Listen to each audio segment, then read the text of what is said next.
त संगवारी हो ये हेलीकॉप्टर जात कहाँ है आओ आप मतलब शुरू से बता।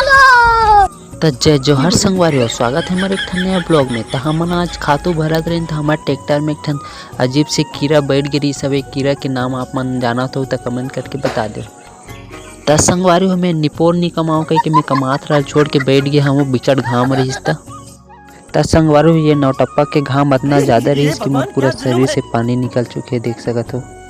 त संगवारी हमन खेत आयरन खातो पे गेल त हमला बहुत बड़े हेलीकॉप्टर दिखी से वे कहाँ जाते वो तो मोला नहीं पता। ड्राइवर के नंबर मिली तो मैं बताऊँ फोन लगा के पूछ के होती हेलीकॉप्टर भागी सब होती हमारे ट्रैक्टर के खातू खाली होगी सब। तहाले हम संजय के बारे क्रिकेट खेले आ गए थे गरवा जीप से भाई सकल लुका दे रही से। एक ठन तो एकदम फोटो खिंचावत रही से लेकिन एक ठन सकल लुका दे रही से। और थी हमारे प्रहलाद भाई एकदम जबरदस्त वाला शॉट मारी से। शॉट कैसे लगी कमेंट करके बताओ। मोला तो बाल नहीं दिखी आप मोला बाल दिखी से कमेंट करो। मैच खेले के बाद मैं आ गया हूँ अमझर रहा तो मैं आज के ब्लॉग ले यहीं पे समाप्त करता हूँ। आप मतलब ब्लॉग कैसे लगे कमेंट करके बताओ।